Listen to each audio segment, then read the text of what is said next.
Introducing National Streaming Sports, live and on-demand sports talk programming that you can access 24/7. Check us out on YouTube, Facebook, and X. And for the premier sports talk experience, tap into our Roku channel. Start your mornings with Mac and Jack covering all the weekend sports action. Then pour a cup and enjoy all the sports you can drink on the Coffee and Sports podcast. At midday, talk sports from east to west on the Coast to Coast podcast. Followed at night by some hot girl talk with Prim and Proper Sports featuring Sonia Pearson. Talk boxing on the Gloved Fist. Yankee fans tune in for Start Spreading the News. And there's more on the College Sports Huddle and Sports Scope with Robert Butler. And that's just a sampling. There are 20 podcasts in all and 70 weekly shows giving us a 3.4-star viewer rating. To find us on Roku TV, search for National Streaming Sports on the Roku search bar. Click on the logo and you're in. For laptops, mobile phones, and tablets, download the Roku app. National Streaming Sports, live and on-demand sports talk for America. Football season is here, and SeatGeek is my go-to for buying tickets. Now with SeatGeek, every single ticket is backed with their buyer guarantee. We've all had plans change, and when you can't make it to the big game, SeatGeek has you covered. They're the only ticketer that allows you to return your tickets ahead of the event for credit with SeatGeek swaps. So when things come up, I know that my tickets won't go to waste. So what are you waiting for? Download the All right, Mac, thank you so much, everybody. You just got me today. Paul is at Disney World with his family, and you're going to have another guest, Tim Cable, coming in shortly. But it is wonderful here to talk to you all about Yankees baseball. We have another week of absolutely no news. That is, nothing has happened other than rumors. We're going to talk about some of those rumors, talk about some of the players that might end up in pinstripes. And one player that won't end up in pinstripes, and his name is Roki Sasaki. And that's kind of bad news, but maybe it's expected news. We'll just start right there. Roki Sasaki is not going to be a Yankee. He has ruled out the Yankees.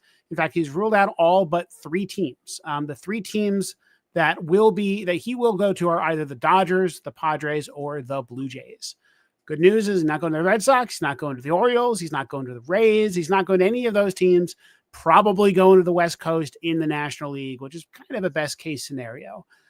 Japanese players like playing on the West Coast. The one thing I've heard is that their families can actually watch the games when they're on the West Coast, whereas it's not really possible when they're on the East Coast. And so that's why you see a lot of these guys kind of staying on the West Coast. I get it. I don't really fault anybody there. And the Yankees put their best foot forward. They're not going to get them. That also provides some clarity. Oh, there's Tim Cable. Tim, how are you? Fine. How are you? Tim, I am doing wonderful. We don't need Paul tonight. We got just the 2 of us.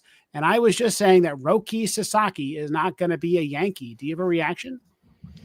Yeah, I mean, it's a little disappointing, but the way I viewed it, I thought they had a decent shot at it, but he was more of a luxury than a necessity. Yeah, and if he ends up going to the Dodgers, I mean, it was foreseeable this entire time. One interesting thing is that there was a Dodgers international free agent that they committed to that signed elsewhere just now, probably indicating that maybe there'll be less money available for Dodgers IFAs than expected. So yeah, I'm not surprised 29 teams didn't get him. Seems like he probably wants to be in the West Coast. The Blue Jays are on his list of players, list of teams, of finalists. And I don't know. I'm kind of just happy he's not going to be, probably not going to be in the American League. Probably going to be in the Padres or Dodgers, which is what we said this whole time. The American League remains really weak at the moment. Yeah, I think that's true. I think you're right. He probably will be either a Dodger or a Padre. So we got some infielders to talk about, Tim. The same guys that, a different set of guys, but the same problem the Yankees have been dealing with basically since Christmas. What do you do about the last infield spot? And they clearly don't want Oswaldo Cabrera or Oswald Peraza, right? They're clearly trying to find an upgrade over those guys, either because they wouldn't have any depth if those guys are your starters, or because they just don't believe in them. I'm just curious, big picture, we've talked about a lot of guys for this infield spot. Like, how does that spot feel right now to you?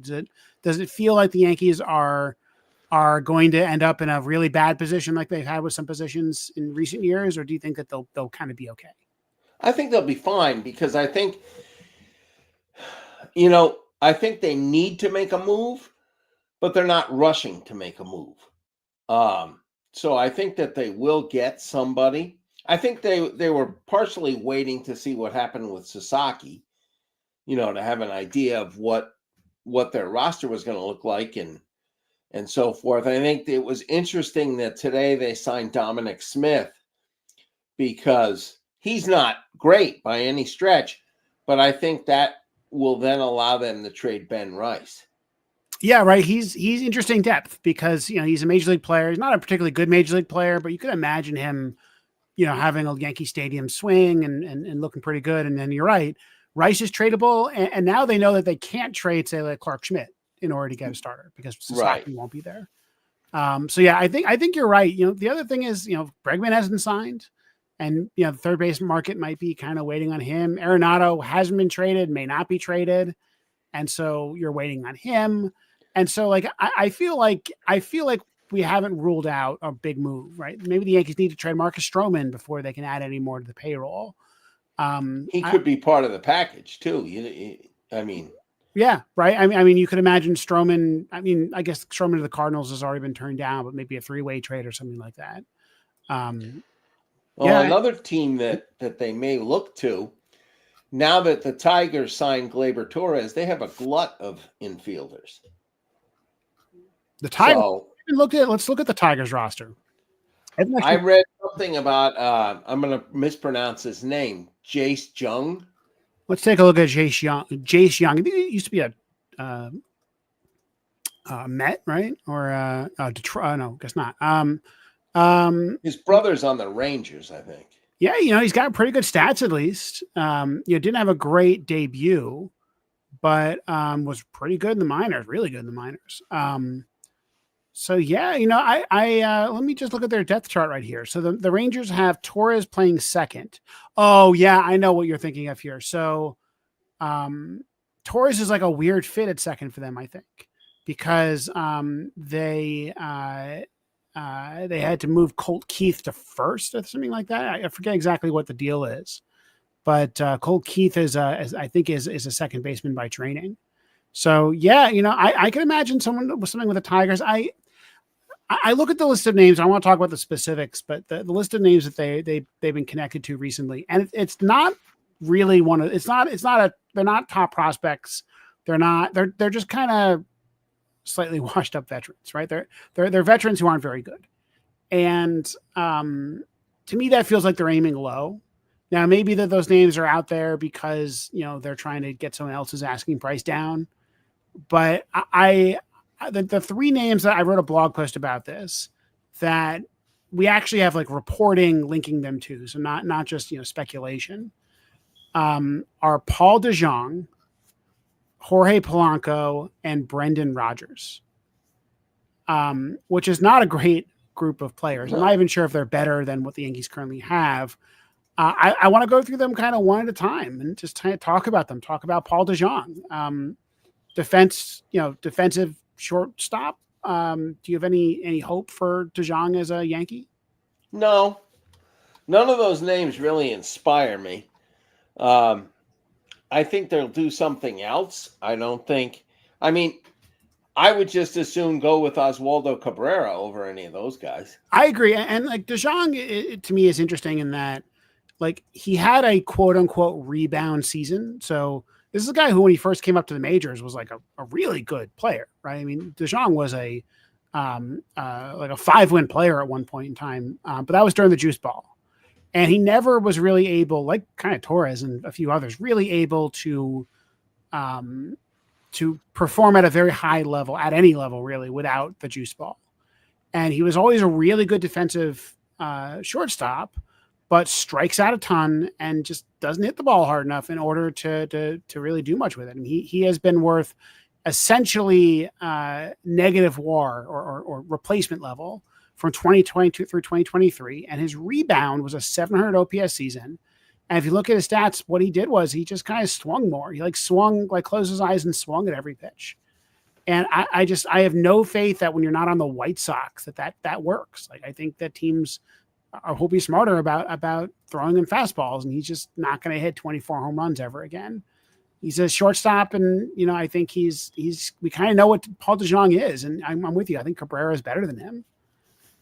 He just doesn't make much sense for this team unless you've utterly no faith in Oswald Peraza as a backup, and maybe you don't. But I can't imagine Peraza's worse than this, right? I mean, no. This is, And Peraza is an excellent fielder, so. Yeah, so you get that part out of him, and he's faster than DeJong. He's younger. There's like potential in Peraza, like he could actually establish himself and be good at something. And I just don't see that. Like I feel like Paul DeJong is only a little bit better than like Dom Smith, who the Yankees are probably going to play AAA. Right, he's Paul AAA. DeJong is like a poor man's Isaiah Kiner-Falefa. Right, yeah, exactly. Like an older Isaiah Kiner-Falefa who strikes out 30% of the time. Right, he strikes out as much as Giancarlo Stanton. Yeah, that's you don't not, need that. Yeah, that's a bad look. So yeah, I hope Paul DeJong is not the signee.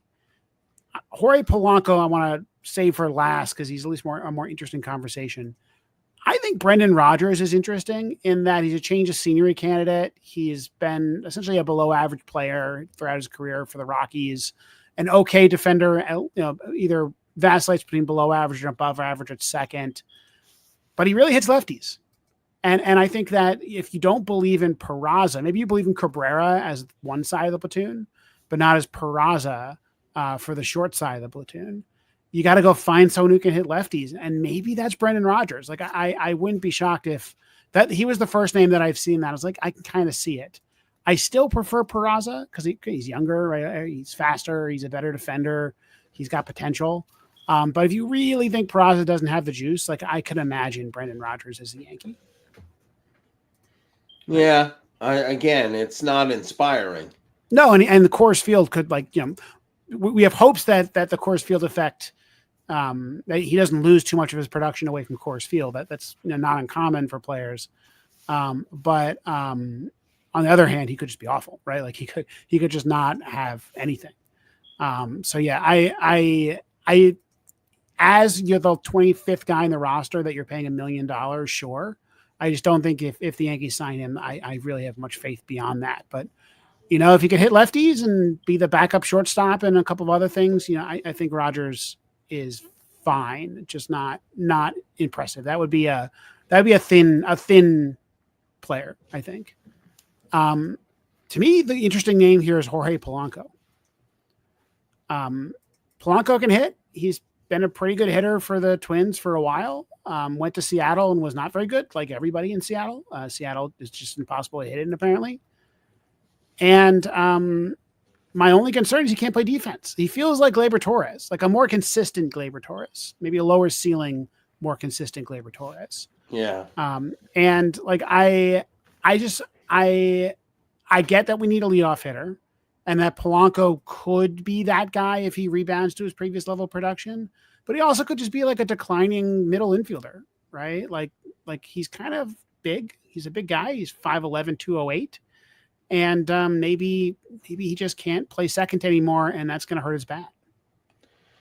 Yeah, and the other thing is especially, and not that one pitcher controls all your decisions, but with Max Fried, who gives up a lot of ground balls, you don't want somebody who's a liability in the infield. Yeah, it's a good point. And even if you're planning on like platooning or something like that, you can't do that with a pitcher. Like the starting pitcher doesn't control who his opponent is. And right. So, you would have to play whatever, your backup second baseman, maybe Cabrera or Peraza, every time Fried plays, regardless of who's on the mound. And so you don't get that platoon advantage. But if you have two guys like Cabrera and Peraza who can both play defense, then that kind of settles some of the problem there. Yeah, I think you're right. I also I wish we could find a third baseman. Like I don't like Jazz Chisholm being playing third base. I prefer he plays second, so you get his defense at second, and then you find someone to play third. But all these guys we're talking about so far are all of those guys. Good. They're not that good, but also they would play second. So you also take a hit at third by moving Jazz over there. Well, I think he was fine. I think he would get better, but if you could move him to second and get a good, solid third baseman, that would be the better move. Yeah, I think Jazz will be fine. I just with an actual spring training, he's just an athletic guy. He's good at defense everywhere. But you maybe not, right? Like maybe he's he wasn't a great shortstop, right? Maybe he's not good on that side of the infield. I just he didn't look natural over there, and I think you just you'd prefer to just put him back in a position that he has a lot of familiarity with and just kind of let him play, and then figure out third base, which you could do with Peraza Cabrera, you could do with Arenado, you could do with a lot of guys, but you can't really do with these guys who are all pure second basemen and not very good at it to begin with. I did read about another possible trade. Oh, who? Alex Bohm. Yeah, I've heard about Phillies. I've heard a little bit about Alec Bohm. Tell me about him. Well, he's a right-handed hitter. I believe he's a pretty good defender. And he's not old. He's young, and he still has some control. So that might be a move to make. Yeah, he was a guy he was a top prospect, and was a really his problem was he couldn't play defense until this year. And I haven't seen any I wasn't following the Phillies closely any reason why he became good. We have a couple of comments here from other people, and I'm curious if anybody here from our Philly audience can tell us did Bohm do something different? Did he change? We have a comment here from Angelo, which is asking, is the 40-man roster full, or is there an opening they should trade?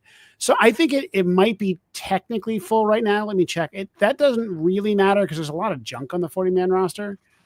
So Angelo, so the 40-man roster has 4 open spots on it right now. So there's plenty of open space there. So that's not the problem. But I think Alec Bohm would solve a lot of problems. He's a right-handed hitter. You need a right-handed hitter. He's another guy who you probably don't want to bat high in the lineup, but is a guy, if he's batting 7th, he's an asset. And he's going to be 28 years old. He's young, still has, I think, 2 years of team control. I don't understand why the Phillies want to trade him. Right? He was good. And the Phillies don't have a logjam at third base that I'm aware of. I wonder if they're just selling high, and so maybe they just they're willing to trade him if they can get a king's ransom for him, but not otherwise. And I think they may have 1 or 2 guys in the minors that they think are ready, but I'm not positive. Okay, so yeah, that'd be I think Bohm is a guy that we I think we talked about in November, and I think it makes a lot of sense, and just a question of cost, right? What are the Phillies willing to give up wanting for him? Let's talk about cost. So what would we trade for Spencer Jones? Let me come up with a couple of kind of barometers. So would you trade Spencer Jones for Alec Bohm? Probably, because the thing is with Spencer Jones, you have to look at not only how close is he to the major leagues, but if you have Bellinger and you have Judge and you have Jason Dominguez, and of course you have Trent Grisham hanging around, what would be the avenue to get Spencer Jones up here? I mean, I guess Jones, Bellinger, you can probably assume is gone after this season. He's got the opt-out. If he's any good, if you want to play him, he's probably going to leave. And so I think you can imagine him next year being on the team. My problem with Spencer Jones, and Mike Whiteman also agrees, yes, he would do the trade, is that I don't think he's any good. Right? I don't know where he's going to be on prospect lists. The internal Yankees list, I think Baseball America had him 5th in the system, in a weak system. I don't think he's going to be a top 100 prospect, or if he is, he'll be kind of in the back end of it. He strikes out a ton and really hasn't done it on the field. You can say he's been healthy. That's fine. He shows lots of batting practice home runs. I think the quote from Baseball America was he's the most athletic player in the minor leagues. Right. So he's even more athletic than Aaron Judge that we give a lot of, especially when he came up, for being not just big, but also fast. But he strikes out 37% of the time at Double A, right? Like that's just not gonna fly. You know, he still has some time. He's still younger than Judge was when Judge finally clicked, but Judge was a better player in the minors than Spencer Jones. So, and he hasn't even made the AAA yet. No, and I think you get eaten up at AAA.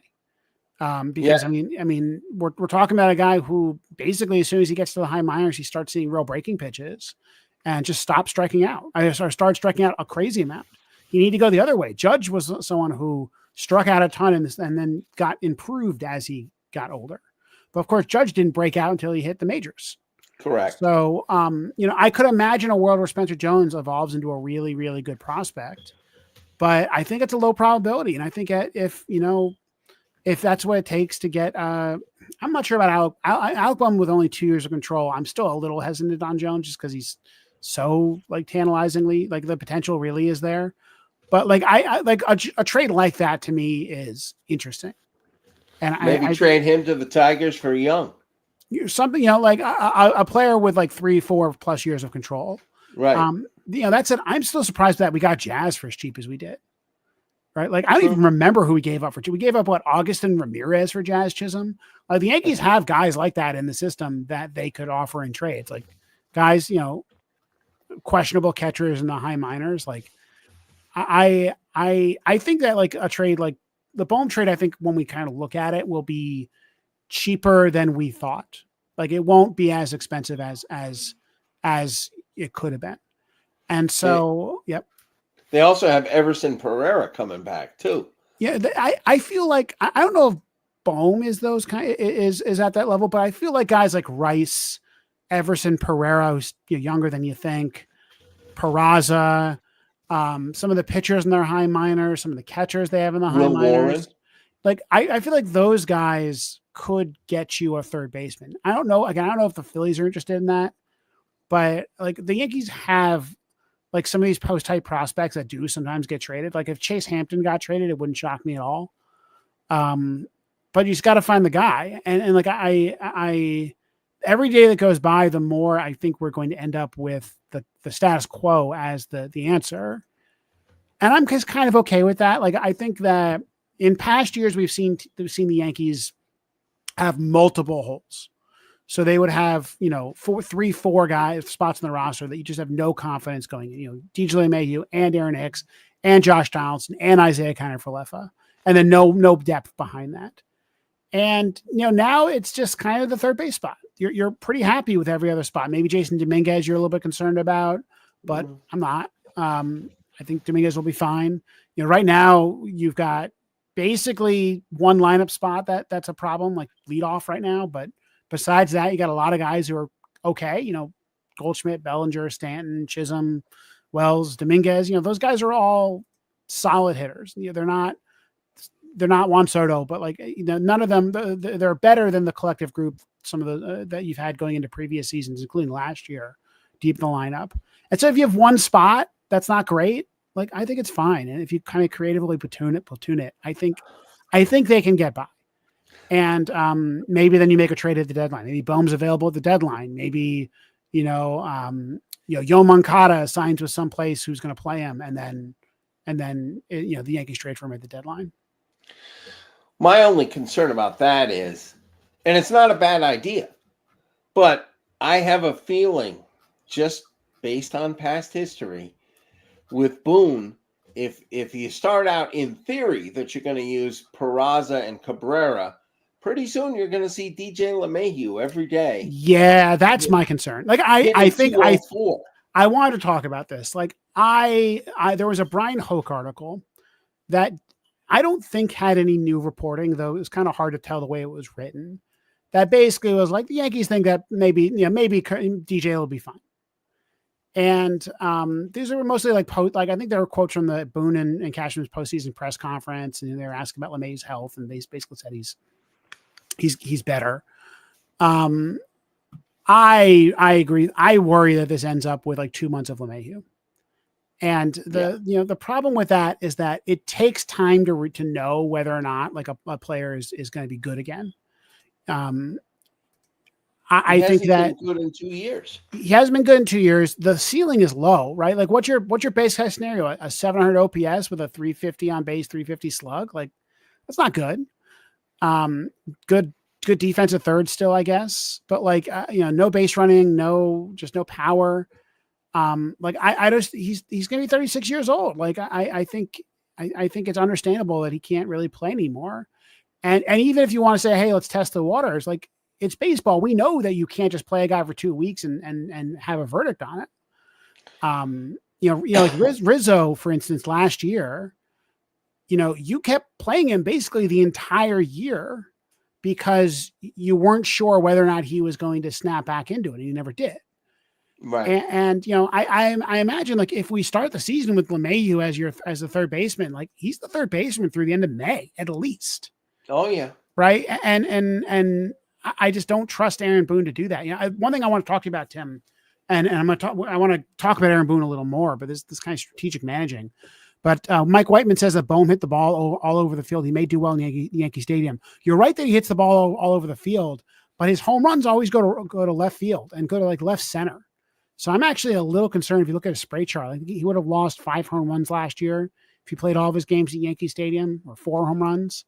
That's not the worst ballpark in the league for him, but there's not that many better. And so I think Bohm, like this is a problem for right-handed hitters in general for the Yankees, but I worry a little bit that he's someone who would actually be hurt, like Bregman, like Arenado, have trouble hitting home runs in Yankee Stadium. But also maybe that means more doubles and triples and singles and stuff because you have a big outfield. So, all right, Mike. So Tim, I had a thought, and I'm waiting to write this up until third or second base is resolved. But I think Aaron Boone's going to have to manage this season. Like it's weird. He's got a deeper roster than previous years, but he has a roster like with guys that have like platoon issues and defense issues and like guys that might need to be hit in radically different spots in the lineup depending on who you're facing. And, I've never been as negative about Aaron Boone as you are. I'm still don't really like him very much. I don't know. I worry about relying on him to like pat, for example, bat Paul Goldschmidt 3rd against lefties and 7th against righties, which is probably what should happen. Like, I don't think he's capable of that. And I also think he's horrible at developing young players. I think the only times it happens, it's because his hand is forced. Like last year, if Trevino hadn't been hurt, Wells wouldn't have gotten the opportunity that he did. It's true. I mean, Ray Wells was playing less than half of games with Trevino out there. And Trevino, he got like an okay start to the season, but he wasn't looking good by any means. And he was, his arm wasn't great. And he was basically the 1A to Wells's 1B. In his defense, Wells wasn't hitting to start the season. But I think we all looked at the StatCast numbers and said that's going to change. Because it was just kind of bad at ball luck. And then once Trevino does get hurt, I think he overused Wells, right? Like Wells was clearly tired by September. Volpe clearly tired by September.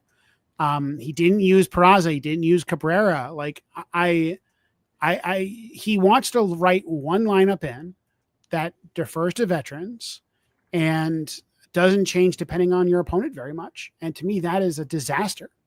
Right, he never pulled Jazz Chisholm for defense late in games. He barely pulled Gleyber Torres for defense late in games. Yeah, and remember the one time when he benched Gleyber, he left him out there for an extra inning before he benched him because he said he didn't want to like shock Cabrera by sending him out there. And Cabrera you could drag him out of bed and he'd be ready to play. I mean, I tell you, I really wonder if Torres is going to be a different player on another team. I think Detroit's a great place for him. Big outfield, right? Like I can imagine Torres just like belting doubles everywhere. And like AJ Hinch is a much different coach than Aaron Boone. And I can imagine AJ Hinch is kind of turning Torres into that player we all thought he always was.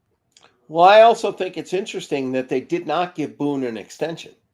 No, you're right. That was very conspicuous at the time. People commented at the time saying, wait a second, they usually give the manager an extension. No, yeah, I think this is his year. Like, he has to perform this year. And I think if they do that thing that they've been doing under him every year where they go into that massive swoon, he might get fired. Yeah, you're right. And, he's kind of out of excuses, right? The Yankees have, I think, put together a pretty good roster. I have my criticisms of Brian Cashman around young players and player development, but like when you don't get Juan Soto, like, they did a pretty good job just kind of filling in around him. Between Max Fried and Devin Williams, really improving the pitching staff, and then Bellinger, Goldschmidt, right? Like, that's really impressive. And if they add one more player for third base, then at basically no cost other than money, Cashman's kind of filled the roster out. It's a roster I'm kind of happy about for the first time in a while. You actually have a well-built roster, which we haven't seen for forever, really. I mean, the Yankees have had guys playing out of position forever. They've had guys who are injury prone. I mean, this is not an old roster, right? You got a lot of guys in their 20s still. And the reliever they picked up from the Reds is a good one too. Cruz, Fernando Cruz is interesting. Yeah, he's one of those like Matt Blake guys that I could imagine like really turning into a monster. He's got like the crazy splitter. I'm with you there. I just need a lefty. I still wish that one of the interesting stories that MLB Trade Rumors ran recently is that an unusual number of Yankees like player development coaches have left this season. And I wonder if that's a sign of a good thing or a bad thing. My indication is my instinct is to trash the Yankees farm system because it's been so terrible. But also, you don't usually hire people from bad places. So I wonder if they have lots of really good, talented coaches working for them that people want to hire, but also like an overall structure that's bad. I don't know. It's a weird article, and Gary Phillips of the New York Daily News also didn't really know what to make of it. Right, like he got a lot of quotes from people from Kevin Reese being like, "That's weird." A lot of guys left. But didn't have a good answer for is that a good or a bad thing? Right. Well, yeah. I mean, but they have. I mean, if Dominguez pans out, which I think he will, then you look at they have. Who have they brought up? It would be Wells, Volpe, Dominguez, and Luis Gil. And maybe Peraza, and maybe Clark Schmidt, maybe Peraza. They're really good at the top guys. Like Dominguez was the top international free agent signing. The other guys were first round picks other than Peraza and Cabrera. I don't know where Gil was. Gil probably wasn't, but they can bring the top guys up. There's just nobody behind them. Like the lack of before this season, Anthony Santander's, right? Guys who could get put up 2.5 wins in the majors. They haven't brought any of those guys up in forever. Like I mean, Brett Gardner may be the last guy, right? I mean, it's been a long time, and Gardner was was a 3rd round pick, but was better than 2.5 wins. But like the last guy that wasn't a big top prospect that came up and was successful with the Yankees. Hitters, pitchers. There's a few others, Jordan Montgomery, those guys, Nestor Cortez. But it is a wasteland out there. I mean, it's bad. The Brian Cashman is bad at this, and I don't understand how people aren't fired. Like, I don't understand how if I'm the Yankees, like I go find like the best farm director in the in the minors and just pay him $5 million or something, right? I mean, that's worth so much money. It's so valuable to have that. And the Yankees have had Damon Oppenheimer for a very long time, Kevin Reese now for a long time, and it's just gone nowhere. And it's just one of those things that I just don't think they care about. I just don't think Brian Cashman prioritizes it. But then you look at some other teams and you're like, I would have loved one of the Orioles extra outfielders this year. I would have loved one of the extra Detroit infielders or whatever, right? Like I need a stable of guys, not just like 4 first-round picks that all happen to hit. And they just don't have that, and it's frustrating. It'd be nice to have a third baseman right now, right? Just someone who can play. It would have been nice to have a first baseman last year who can just kind of be okay. And maybe they evolve into a Christian Walker or someone like that. Christian Walker was one of those guys when Goldschmidt was blocking him. and then he became a really good major league player. And those guys are all over the majors. Like most major league players are that. And the Yankees just have nothing. And it's not like it's not like you can like look around the majors and find guys they've traded away who are that. There's like 3 of them. There's like Thairo Estrada, who signed a 1-year deal with the Rockies. So like not that great. And really like, that's it. Like a lot of the guys. I thought he came back to the Yankees. Thairo, no, he was talking about that. They were talking with him. Apparently, they were considering him, but he signed it with the Rockies because I guess he could probably get full playing time. But you know, like I used to think that the problem was the Yankees didn't want to call guys up, and I think now the problem is that they're just not good at developing guys who aren't that great. Like I think maybe they just don't prioritize it. They do it for pitchers, right? They can bring up lots of pitchers who are fine, but like you know, if I just take like a random organization, I take. What's a good middle of the road organization? Like I take Guardians. The Guardians I think are really good at this, but like the Nationals, right? Like I look at the Nationals roster and there's a bunch of guys that I would love to just kind of have around on the Yankees. Nathaniel Lowe's a guy that they traded for, but like from the Rangers, and he's just like a 2.5 win player. And like that kind of guy would have saved the Yankees, would have been a 4-win improvement over what they got last year. Right. At first base. And there's just lots of those guys throughout the majors. You know, the average player is average. Average player is a 2-win player. And just none of them come out of the Yankees. It's amazing. It's always fun for me to look at like an old Athletics roster and like look at how much talent was there like 6 years ago. And it was both guys like Matt Olson, like really impressive guys, but also just like a lot of dudes who are just playing baseball and good at it. And the Yankees just don't do that. So yeah, it annoys me. Like the Athletics brought up Lawrence Butler this year, who was a 3-win player, and like it just kind of came out of nowhere, and that just never happens to the Yankees, and it just absolutely kills me. Another name that I saw was Whit Merrifield. Oh, I hate it. I don't like it either. I'm just let me look at his stats from last year, but like like he had a 684 OPS last year. Less than that. He has 625 OPS. He was a little better with Atlanta than the Phillies. He's a replacement player. Like he's a beat up old veteran. He's not good. And I didn't endorse it. I just said but I feel like that's what we're going to end up with. We're going to end up with someone like that. Well, we have that. We have DJ LeMahieu. Well, like I think Merrifield might be better than LeMahieu. That's not saying much. I think you're better than LeMahieu. I don't know. You haven't seen me throw. But like I think that Oswald Cabrera and Peraza platooning are better. I think they've fallen in love with the notion of Cabrera as the Swiss Army knife. I get it, but you can move him, right? You could he could start at one position and end at another position. Like that happens.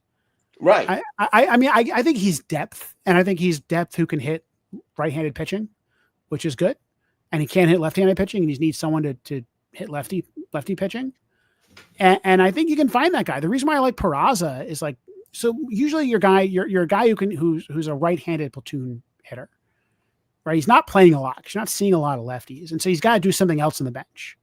And Peraza can run and he can field. He is a great fielder who's now played short, second, and third quite a lot in the minors. And I'm sure could probably play outfield if you gave him some reps in spring training.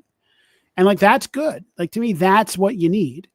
And then he plays, once or twice a week against lefties. Maybe you sit Cody Bellinger occasionally against lefties. There's a way to do this.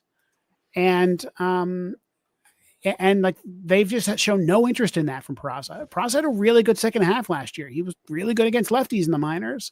He's a talented player. He's only 24. And I feel like right now, their absolute minimum is going to be finding a replacement for Peraza. Now Peraza is also out of options, so they might trade him after that.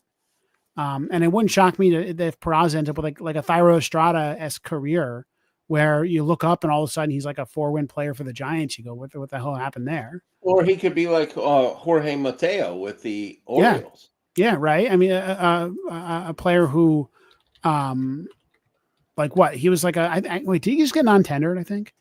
Who? Or Jorge Mateo, or he's in arbitration. He's in free agent. He was a 668 OPS last year, but he was a good enough player one win in 208 plate appearances because he does other things really well. Yeah, I it surprises me that the Yankees haven't tried something like that. Well, I think a lot of, I lay a lot of it at Boone's feet because he doesn't have the patience or the ability to be patient and to be supportive with these younger guys. I remember a couple of the younger guys who aren't with the organization anymore saying that he barely talked to them. Yeah, And when you hear his interviews, he talks a lot about like, Anthony Volpe figuring something out, and I've seen the John Boy guys asking basically like, where do you get that from? And he's like, well, he kind of figured it out on his own. And the guys are like, what, you don't coach him? And he's like, no, that's being a major leaguer. Being a major leaguer means figuring out how to coach yourself, basically. yeah, he's not. That doesn't sound right to me. No. Like Volpe was 22 years old. Like, you got to coach him, and you got to, and coaching him doesn't just mean shielding him from the media or defending him or yelling at umpires. It might mean actually coaching. And I bet other organizations do more coaching of players. And the Yankees have had managers who were, Joe Torre was great with young players. And, going way back, Billy Martin, he developed a lot of good young players. Yeah, I just think they have this like Yankee philosophy that just doesn't work with young players. Like this, we're bigger than everyone, right? We're the Yankees. We're wearing pinstripes. That's different than that's different than I think other teams where they're they're not up their own ass as much with young players. And Girardi was the same way as Boone. Right. And you can see it. Like the Yankees, Girardi brought up Brett Gardner.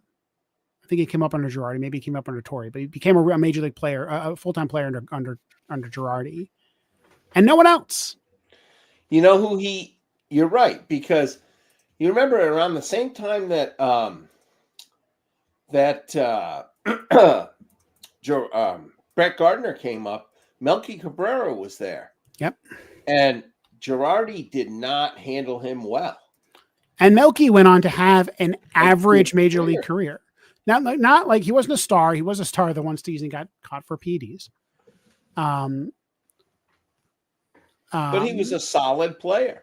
Yeah, like he was a guy that I remember when Joe Torre, Melky's rookie season, I think it was. Bernie Williams was really on his last legs.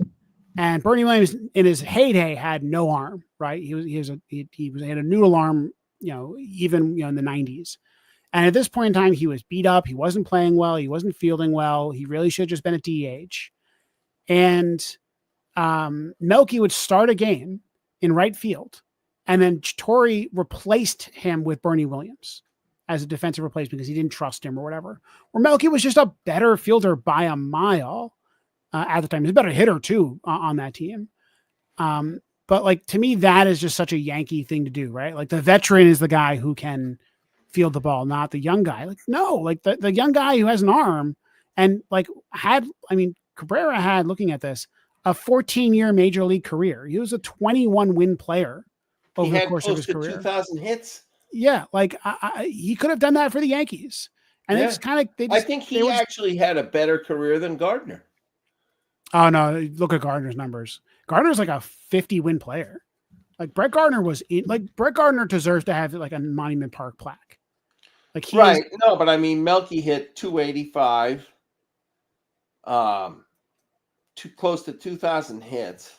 Yeah, but Gardner was a way better base runner and defender. Right. No, but I'm just saying, had he been handled differently, I think he could have done a lot of that with the Yankees. Cabrera could have been your everyday corner outfielder for a long time with the Yankees. Right. And like, it's kind of hard to judge some of his stats because he had that PED suspension. But like, he had seasons where he was a 4-win player, a 4.5 win player, a 5-win player, a 3.5 win player, 2.5 win player, right? Like This is a guy who could play, and the Yankees never gave him a chance, and that's exactly I think he's the last like average-ish player, like full-time major league player that they that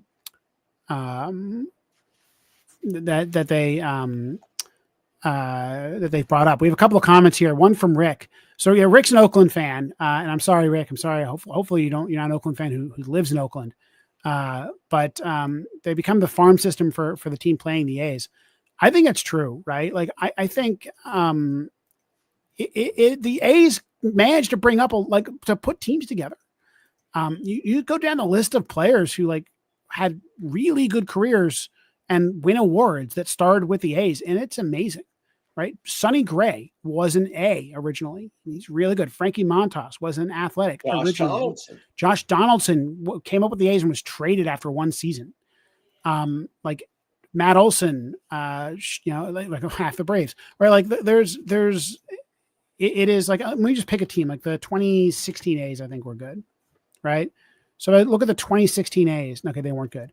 The 2018 A's won 97 games. Marcus Semien, right? Matt Chapman, Matt Olson, K-Rys Davis, Dustin Fowler was on that team. Sean Manaea was on that team. Like they're like these, like they could put together guys. Brett Trinan, who just won the World Series for the Dodgers, right? Like they could put together really talented teams. And like, why don't the Yankees just hire their farm? Like, forget getting their players, hire their farm guy. Like their farm guy is a hell of a lot better than whoever the Yankees have been rolling out there. Part of that's because they draft higher, but I doubt it. Like I bet a lot of these guys were later round draft picks.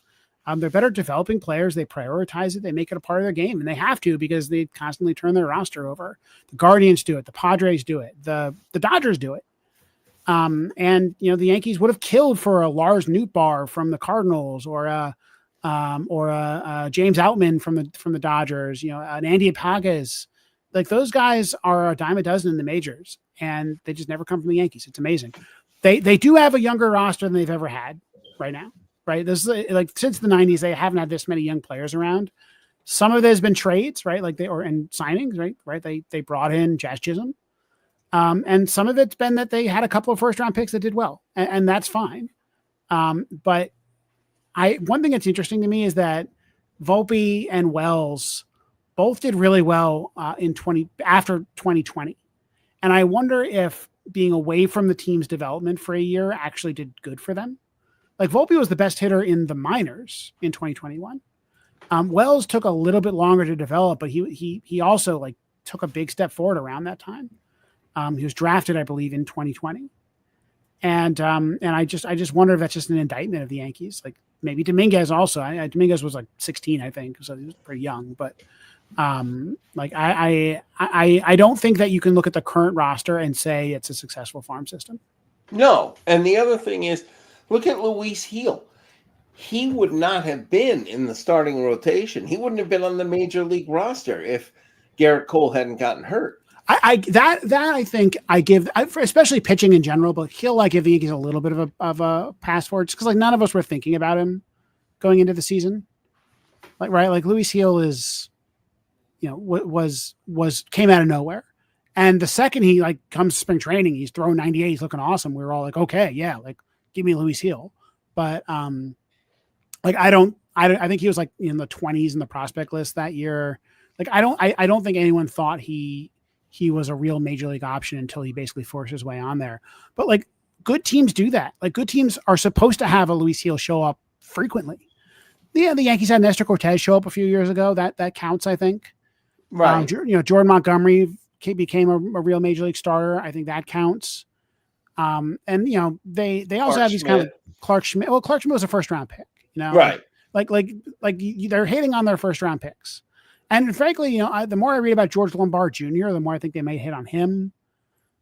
So like, I think they're good at that level. I just think that like they need to be hitting on second and third and fourth and fifth round picks too. Like that happens. Right. And they end up picking like weird players a lot of the time.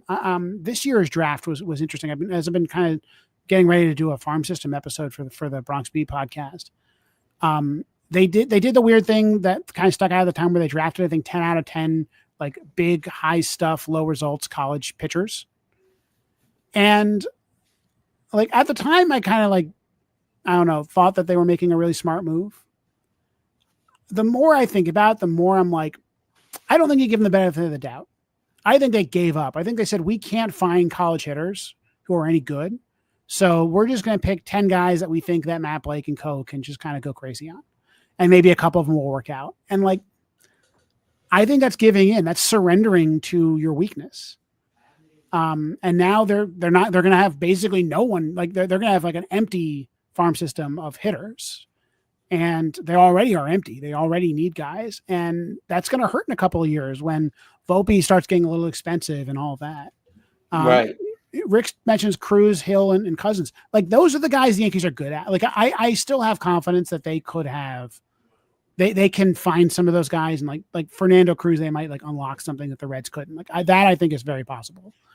I don't think like had they signed say like Walker Buehler, I would have been like, oh, I think Matt Blake's got a thing on Walker Buehler. And I think that they'll find another one or two of those guys, which to me could be a really good bullpen. Right, if you have Beater might be in there too. I think Beater looked really good late in the season. Also, Chase Hampton apparently looked really good when he came back from injury. Excuse me. So like I think the Yankees could have a really good pitching staff next year. Like I think an underrated pitching staff. They just need one or two lefties in the bullpen. And I think they'll sign someone. They were connected to Brooks Rally. I have never actually looked up his stats. Let's take a look. They've been and Chaffee, isn't there? Or Chafin, who I think it would be a shame that he'd have to shave his beard. He's got a wonderful mountain man kind of thing going on. Yeah. But he as with Tim Hill, Chafin looks like he's either like a California beach bum or like a ski bum or like, works out of a trailer in the back of a yard somewhere. Brooks Raley's pretty good. I don't know. It's pretty good stats. I don't know much about him, but he looks like a lefty. He's a lefty reliever, and he's pretty good. They're going to sign someone. I don't really like. There's no use in predicting who the lefty is because it'll be somebody. I hope it's somebody established. Like they can try to find another Tim Hill. They can try to like make some magic out of that. But like they need one guy in the bullpen to get out lefties, particularly the Red Sox lefties. If the Red Sox are the real competition this year, which I think they will be, the Red Sox have like 8 lefties in their lineup.